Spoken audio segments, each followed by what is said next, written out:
All right, so we are live on the Surviving Depression live stream, Facebook, YouTube, Surviving Depression. Anyone out there, thank you for joining. Today with me, I have my guest, Angie or Angela Tucker, and we are here to talk about depression and Black women. And so I'm going to introduce Angela and then we're going to kind of get into the questions. And if you're out there and you are listening, please feel free to put a comment down, ask a question. We'll probably go for about 30 minutes or more. Uh, but yeah, feel free to jump in on this conversation. It's very important. We just did one on depression in Black men. We kind of lightened it up a little bit and did an episode with my sister with I Love to Travel. And I hope to definitely add another fun episode in the next couple of weeks. But tonight we are talking about depression in Black women. So let me introduce Angela. And Angela, thank you so much for giving your time to be with Surviving Depression today. And My so pleasure. thank you. So Angela is a Rochester native who graduated from East High School and the SUNY College of Fredonia with a Bachelor of Science degree in Business Administration with a specialization in marketing. A former senior marketing analyst for Verizon Wireless, she now works as an instructional design and curriculum developer for Frontier Communications.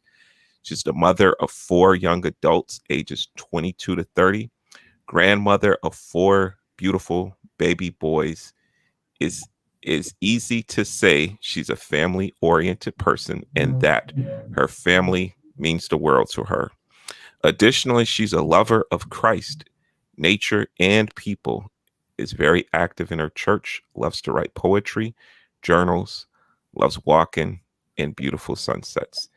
She will share her personal experience with depression and how she, as a Black woman, makes intentional efforts to advocate for healthy solutions to break the stigma by encouraging others to seek help.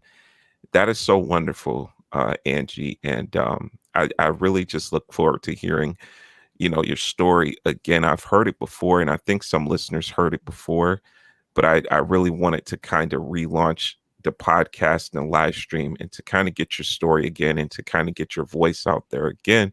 So, whatever you're comfortable with, Angie, but I'd really like to ask, the first question is like, what has your experience uh been like for depression? For how did it start for you? Could you give us a little insight on that?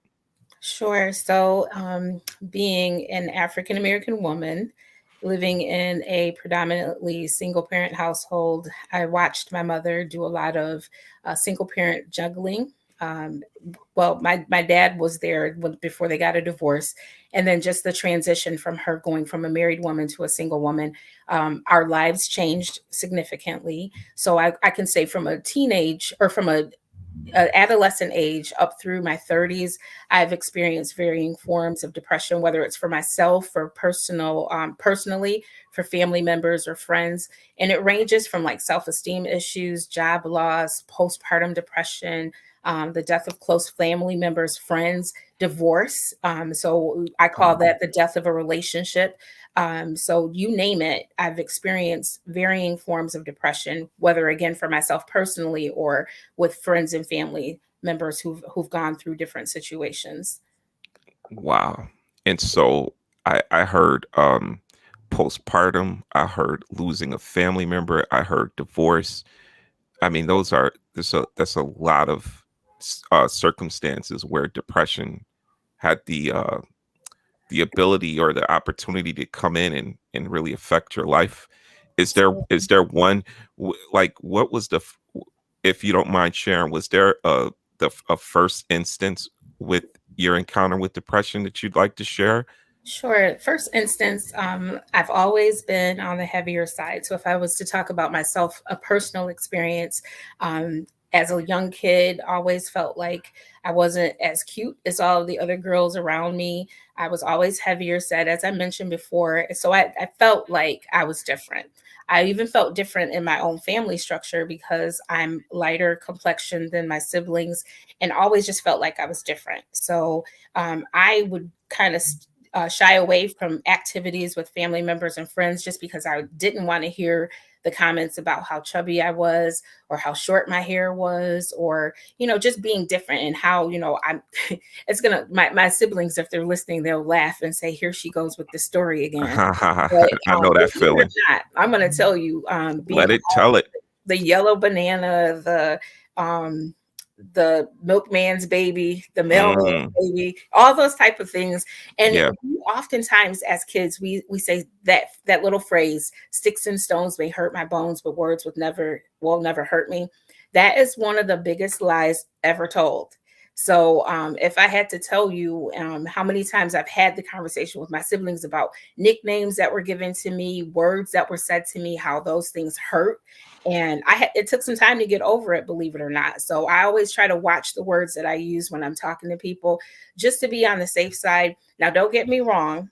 If you get on the bad side, I choose my words very carefully as well, so that you know that you've upset me. And that was because I used to internalize a lot of the things that were happening.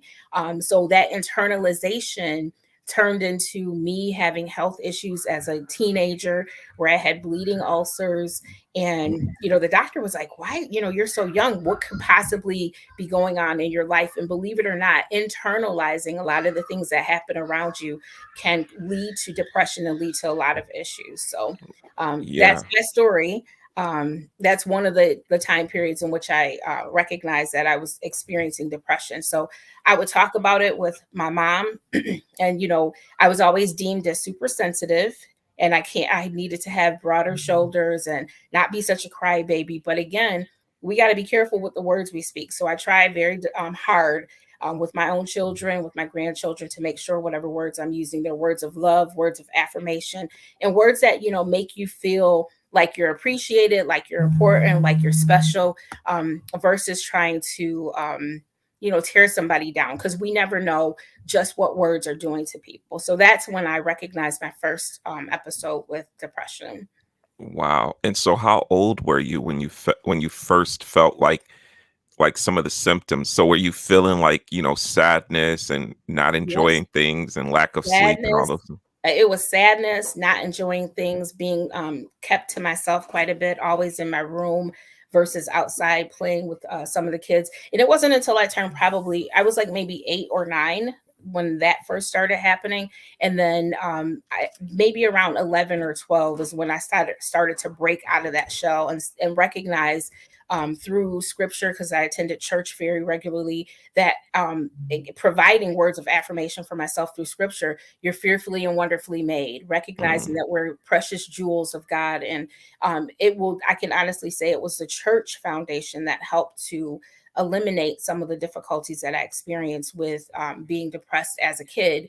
And then as I got older, learning how to cope with situations, and again, using scripture, the Lord is my shepherd, I shall not want. So when I was feeling alone, I referred to that, and then I would just start talking to people regardless of what was happening, instead of shying away and retreating to my room or sitting alone when I was at outings. I would make it my business to go and be a part of a group and just start talking to people and engage individuals. And I always look for the people in the room who are by themselves, just because I know how I felt when I was the one sitting at a table by myself, and trying to make people feel engaged and involved. So yeah, it was a very tough time period, but I've learned a lot through various techniques, and talking with counselors, talking with church members who are in the field of psychiatry, and just overall mental health and wellness. wow. And so your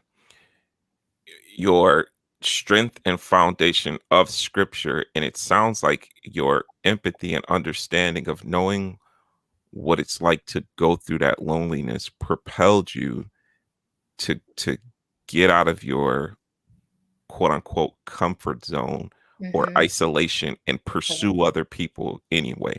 Absolutely. Absolutely. That's My amazing. kids now, they're like, you talk to everybody. Who don't you talk to? Why do you do that? And again, it's all about inclusion, and making people feel like they're important. The last thing I want for anybody. And I, do the same with my grandkids. I try to encourage them as much as possible. And again, they're only 5, 4, and 9 months. The baby, of course, can't get out and talk to people, but I Right. try to encourage socialization, getting to know people, and not being afraid to let people know that you exist. And most of all, like I really felt a lot of times like I didn't exist, and I had to get over that feeling.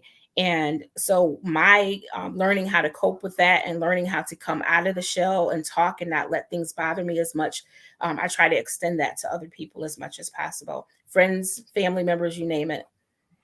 That is so amazing. Do you feel like, because a lot of times I think that individuals don't realize how much of a beautiful thing that depression can be once you come out on the other side of it, or even while you're still in it.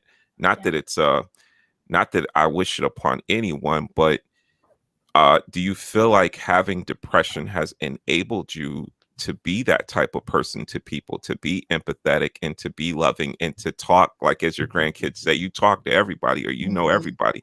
Do you Right. feel like depression, in a sense, has been like, being just planted in like a very, I don't know, a savage garden of sorts, and you've just bloomed to be able to love people, despite everything that's gone on?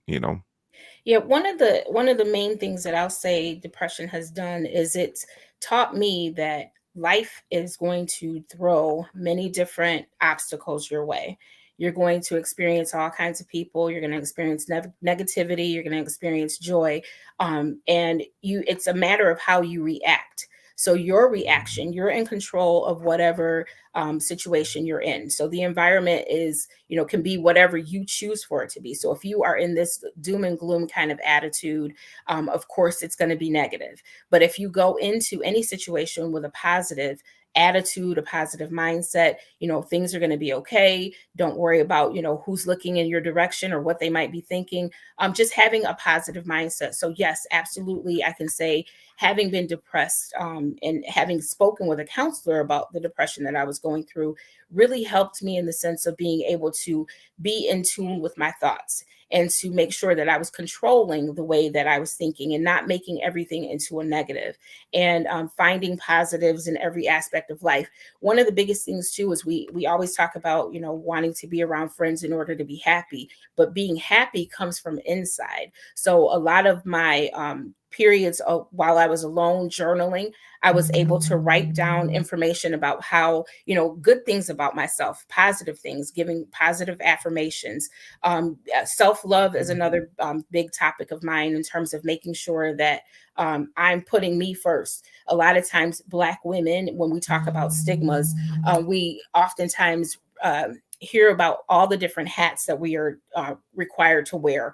And then we become so weak from helping other individuals deal with their lives that we become so empty we can't pour out anything into anyone else. So I'm all about making sure that I take care of me first. And then Mm. that way I can be a better person for other individuals who are going through similar situations.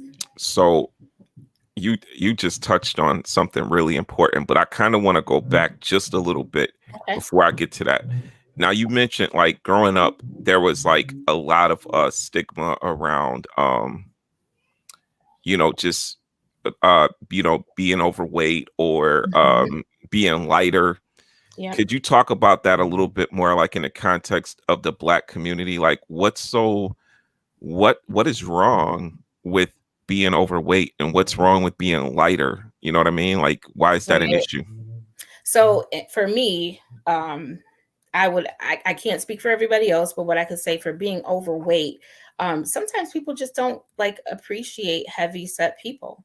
And there's this thing of, we're always last to be picked to play in games. I think of being on sporting teams and being last to be picked to play kickball or things like that where you have to run. They don't see that you have the ability to do the exact same things that a smaller person might be able to do. So as a kid, those type of things bothered me. But now I am wonderfully happy and comfortable. Of course, we can all stand to lose weight. And I think, again, when you change your mindset about your body image, it becomes more of a, I'm going to lose weight because I want to be healthy, and not so much as what other people thought. Like, my nickname as a kid was Butterball.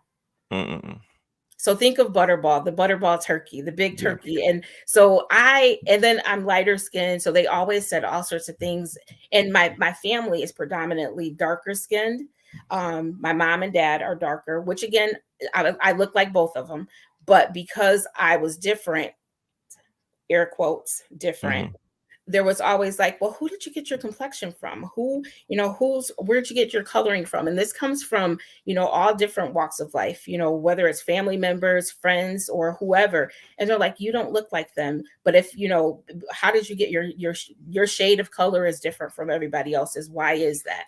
And so stuff like that really played a lot on my psyche. And it took a while for me to get over it. And I started to question, like, I'm like, Ma, am I really your daughter? Mm. Daddy, who, those type of questions Yeah. to, So to affect. So, so it wasn't so that much. phrase, mama's baby, daddy's maybe, Right. Yeah. that worried me. That really did worry me. And I So could laugh about it now. right. Growing up, it was always a question, and it was always something very hurtful for me. Absolutely. Yeah.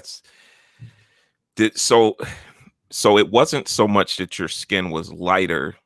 It was just that you look different from other people in your family. So it wasn't Correct. like you're looking lighter, you're looking white or light skinned, and we don't like that. It's just you look different from us. That's the only Different issue. from us. Yes, Gotcha. Okay. exactly. Not so much that I was, uh, different from them or completely different, but just, my complexion was a lot different from theirs, and that it became the butt of jokes for for family members. If they were upset with me, I was a yellow banana, a red dog, you name it, Mm, anything that kids could say. right. I was those things. So, and again, my brothers and sisters may be listening, which Trisha, Kevin, Nikki, I love y'all.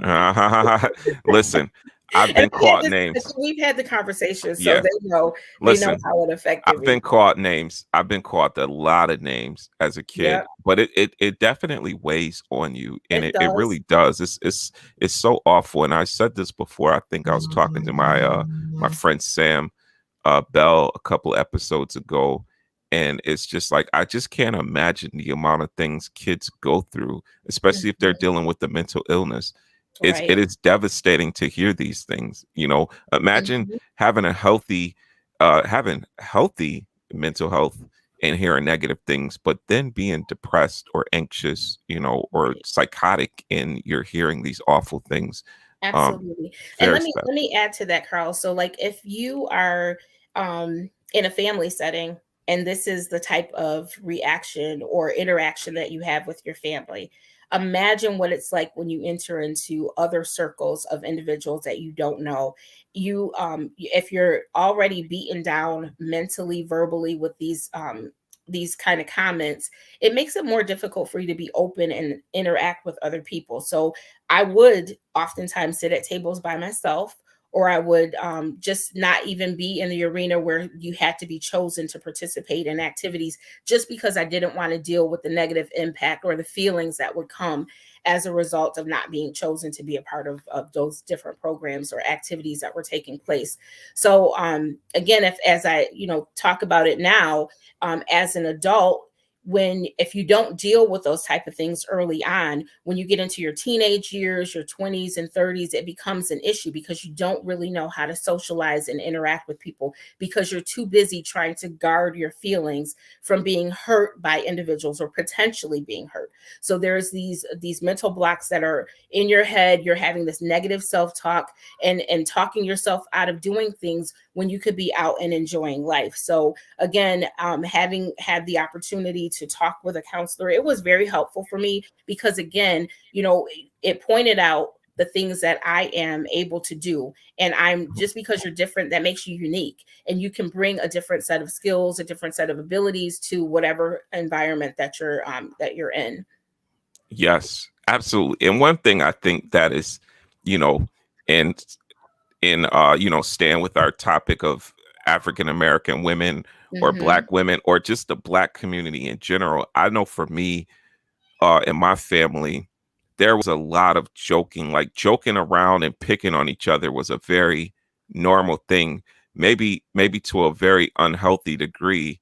But there was a lot of ribbing and picking on each other Mhm. that it was like allowed and almost expected, where it was like you could get away with calling someone a name or many names and not get in any type of trouble. Or, when your parents were gone, the siblings, it was a fair game, right? Mhm. Yep. For me, I actually had the opposite experience where my brothers, because I'm the youngest of seven, so Oh, my wow. my brothers, the twins, would pick on me, but when I went out in like public and met with people, I was like more confident, and like nothing they could say could really tear me down because Oh, I had already went through the gauntlet. right. So I Okay. was like, I'm good. Y'all, that's all y'all got. Like, so it was a little different for me with that, but it's still the same. I think that dynamic is there, and I'm sure it exists across racial Mhm. lines. But Absolutely. I know with Absolutely. African American in the inner city,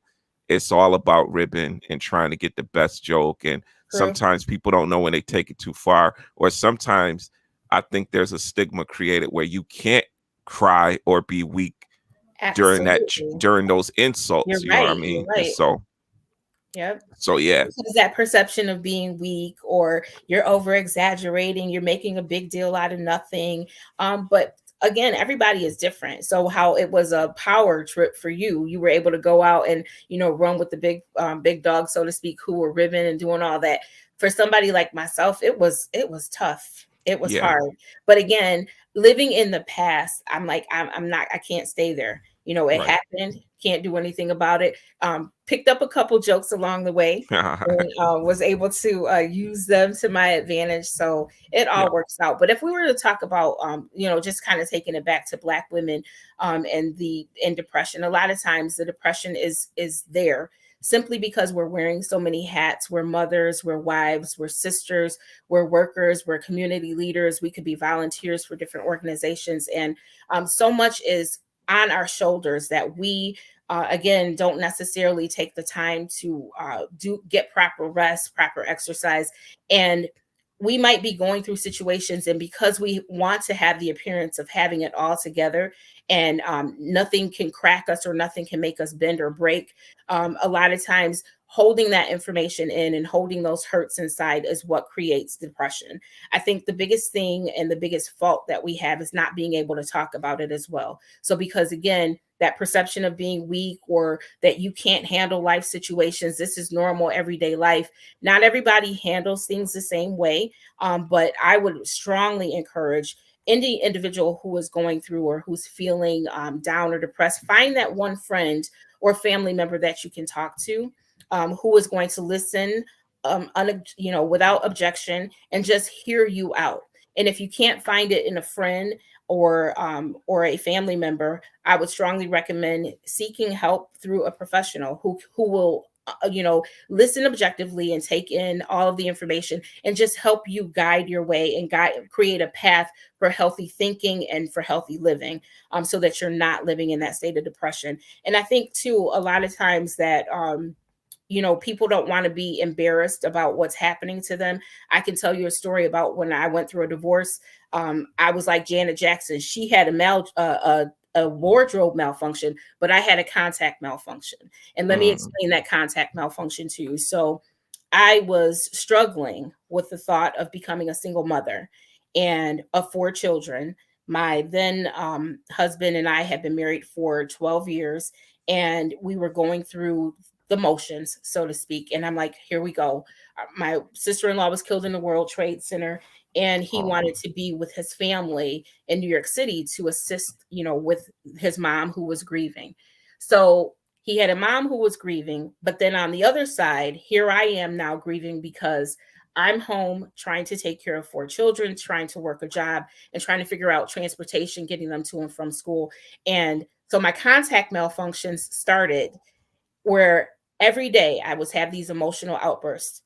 Nobody knew about it. I wasn't talking to anybody at my job telling them what was going on, but I would go to the bathroom and I would cry my eyes out, and come out of the bathroom and be like, oh my gosh, my contacts are killing me. So to Mhm. explain away the tears, to explain Mhm. away all of the crying, I used a contact malfunction as a way of dealing with it. But when you have people in your corner who are in tune with you and who notice changes in your behavior, when you become reclusive and you're not as active as you had been. That one friend happened to be my boss at the time, who recognized that something was going on. And she's like, not every day, you can't be, you may need to go to the doctor and get that checked out. She played along with it for as long as she could before she decided that she was going to take action. And I'm telling this part of the story simply because you need people in your corner who recognize changes in your behavior, who recognize when something is not right, when you are not yourself. Because sometimes we allow ourselves to get so bogged down and we try to suppress so much of what we're feeling and try to hide it that it becomes obvious to people around us. So this boss of mine, she came into the bathroom and she spoke to me through the bathroom door, and she said, I want you to get your things and I want you to go home. I felt like, oh my gosh, I'm getting fired. But when I went back to my desk, she had a ton of information on my desk for the EAP, which is the Employee Assistance Program. And that was probably one of the best days of my life, in the sense that I had somebody in my corner who was aware of what was going. She wasn't fully aware of what was going on. She knew about the World Trade Center. She knew my sister-in-law had passed, but she was so in tune with me that she knew that I was being different, that I was falling into a state of depression with everything that was happening around me. And she got me connected with the EAP, as I said before. And that is what changed my entire trajectory, changed my entire outlook on how to handle stress, and holding that information inside and not being afraid to talk to other people. I had one individual say, oh, so you're a statistic now. That's what was wrong with you. And you talk about words. Once again, we say sticks and stones may hurt my break my bones, but words will never hurt me.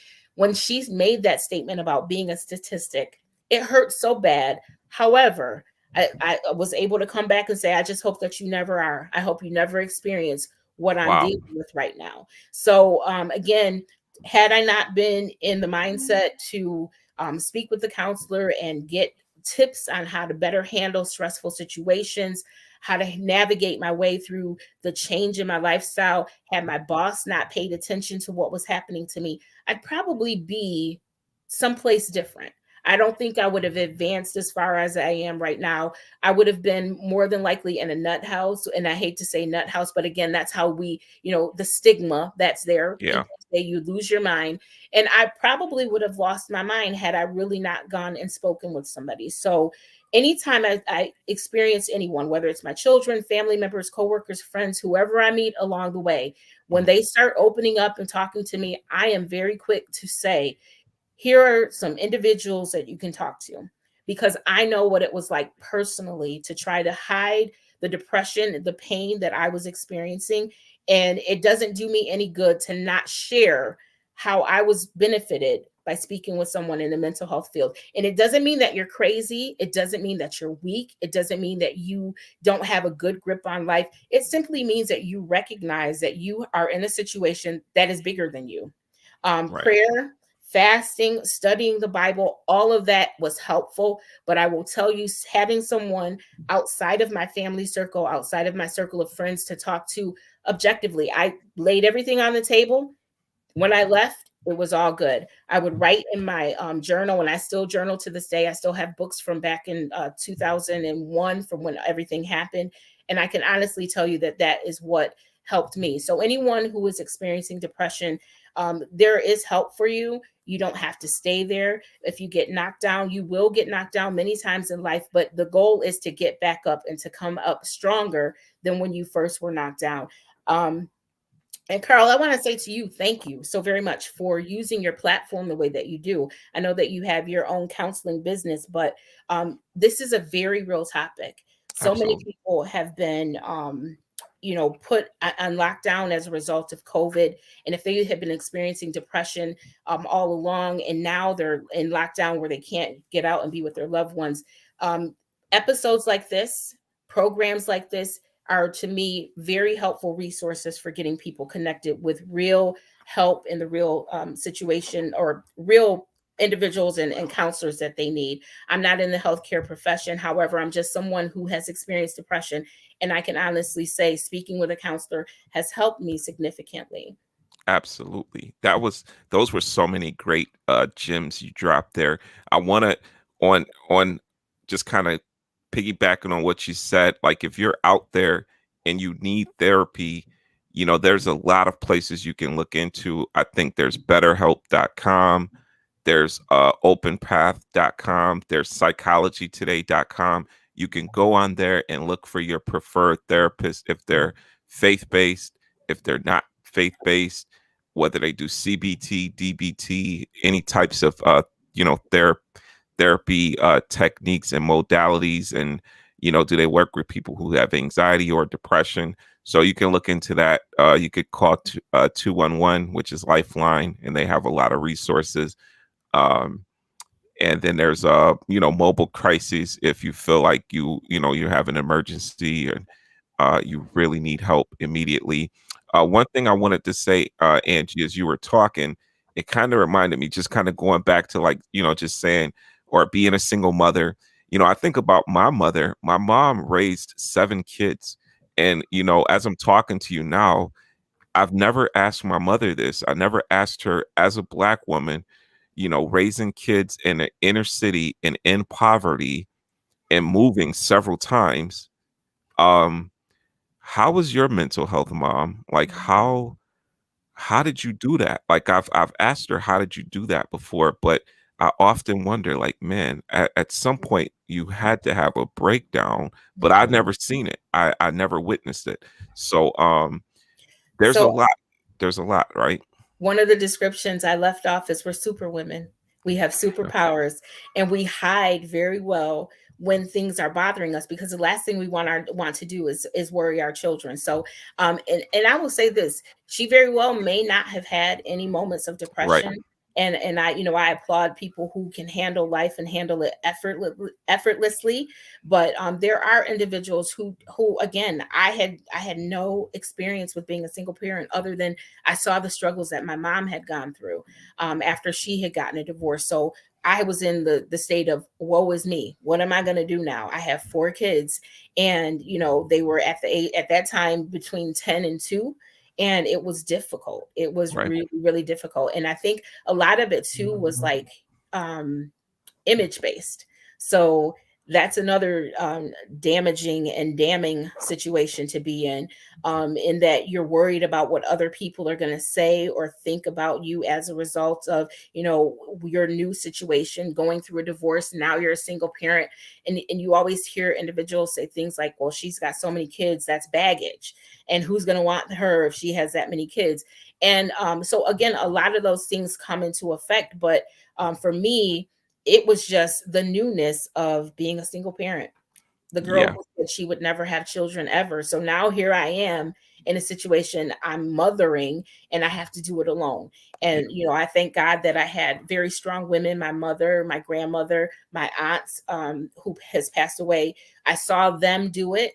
And so it made it that much easier for me. But again, it was hard for me to open up and talk to them about how I was feeling in this new space of being a single woman, or a divorced woman, a divorcee. And again, that comment about, oh, so now you're a statistic, that hurt, Yeah. that stung, you know what I mean? And again, the comments about sticks and stones, I always say this: watch your words, mind your words, because you never know the damage that you do to someone. If you hit someone physically, that pain will go away, but those words last forever. Like it leaves an indelible mark, especially if it's to the negative. So and I'll probably go to my grave remembering her saying that. And this was somebody who was a really good friend, or I thought was a good friend. Like, the insensitivity of it all. So I just say, when things hurt you, one of the other things, the tips that I would give would be, find positive affirmations for yourself. Surround yourself with positive people. Find things that you enjoy doing, and do them often. Don't allow yourself to be reclusive and shy away from crowds, because that only takes you deeper into a state of depression. Do as much as you can, whether it's with family, friends, or whoever.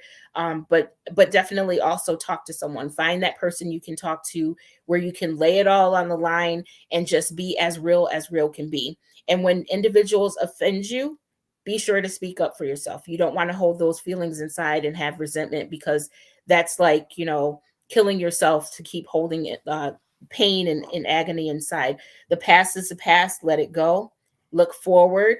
And, individuals who have shown you who they are, move on without them. You're going to be better for it. So, those would be some tips that I would offer to anyone who's going through depression, who find individuals, who find situations. If the situation doesn't fit your life, I would strongly encourage and recommend that you find new things to do. Remove yourself from anything that is causing harm to your physical and your mental. Your mental needs to be guarded just as much as your physical. So if it's not doing you any good, by all means, eliminate it from your life, because it's only causing more damage than good. Mm, wow. Yes, that's some solid truths right there. And I love what you said about you gotta push yourself. If you're going through depression, as hard as it is, and you're isolating, you really have to, as much as you can, push yourself to be around people. Because this is Mhm. what I firmly believe. In prison, the greatest punishment in prison is solitary confinement. And that's what depression does, right? Depression isolates you, and the more you isolate, the more miserable you get. If True. it feels easy to do, right? It's easy to isolate because you're depressed and you just want to be alone, or it's almost like you're like, I don't want to be a burden to anyone else, right? Right. And Yeah. so you have like all these things working against you, and you just isolate. You say, I'm a terrible person and I don't want to be a burden to people, so you isolate, but it just makes it worse. But then when you start being around people, it may not happen right away, but you start to feel a little better over time, Mhm. right? Because you're Right. just you're forcing the attention off of yourself and putting it on other people, and it kind of pulls you out just a little bit. Absolutely. I agree 100%. I definitely do. Yeah, for sure. Yeah, I think there was something else I wanted to ask you.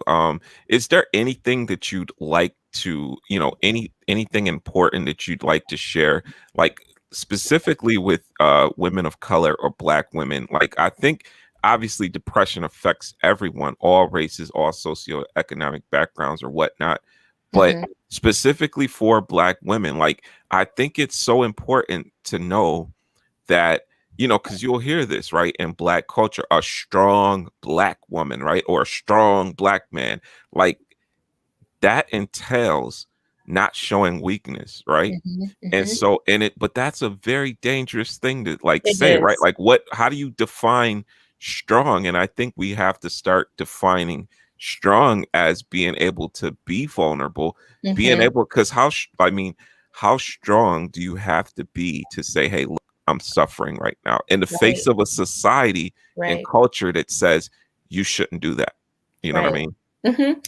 So, you said something important that I would say. It's okay to take the cape off and hang it up for a moment and be vulnerable. When I mentioned not holding stuff inside, finding that friend who you can talk to, who you can trust. Sometimes, we think about the cost of going to counselors, and it's better when we can have someone in our close circle that we can talk to. But I want to speak to the person who's being a confidant. As a confidant, what I would say to you is, if you are that person and you have accepted that role, the expectation is that you're going to guard that person's secrets between you and them. Your friends, who that person is not friends with, does not know what your other friend is going through, who has confided in you.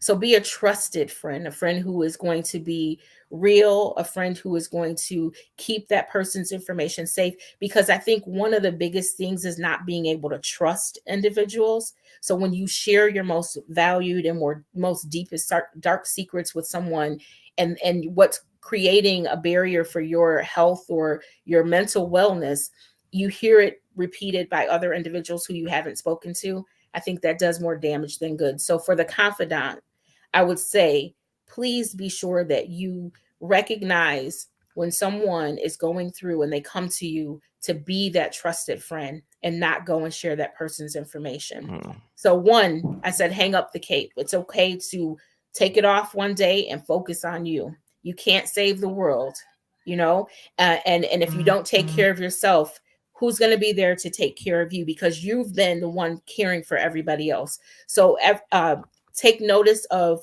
your own health, your own wellness, your own happiness. Learn how to be happy with you. Take yourself on a date, if it's a spa treatment, if it's a nice walk on the beach, a vacation. I know we're in COVID right now, but find something that you can do to rejuvenate yourself and rejuvenate your mind, so that you are not carrying the burden of everybody else. And talk would be one of the main things I say. Talk as much as possible, but make sure you're talking to the right people, because Yeah. again, you have to have discernment in terms of, you know, who you can trust your information with, and know that that person is there, really there to help you, not to hinder your growth or to hinder your wellness, but somebody that is going to help guide you, not somebody who's going to join the pity party with you and be like, oh man, I know, right? Isn't that the worst thing? That person should be able to encourage you and help you get you to the next level. And then sometimes when it's not that person, there might be another friend that you need to turn to who can help get you. So every phase of your life, you should find those individuals who are going to take you to the next level and help you get to the next phase of your life that's going to be a better phase of your life, versus somebody who's there to kind of keep you in that woe is me kind of status. So I would Mm. definitely just say find have your circle be individuals who are positive minded and who can help get you to a more positive place. Wow. That's just such great encouragement, Angie. And I think on that note, I'll probably end it. I could probably talk to you for about a good 20 more minutes. I'm sure the listener or two that's on could definitely hear what you're saying, because you're dropping some gems for people. But I just really, really want to thank you for your time. I Mhm. thank you for sharing your story and just the wisdom and the passion that you bring to this topic. It's not a loud and in your face passion, but it's just a gentle passion that we know that you care for people. And I think the people who listen or will listen at some point on YouTube or Facebook will be greatly encouraged by it. So I thank you for this. Really do. My pleasure. My pleasure. So for the people out there, thank you for listening. If you listen live, if you plan on listening on the YouTube channel, Surviving Depression YouTube channel, or the Facebook live video, thank you for joining Angie and I tonight. Have a good night, and until next time.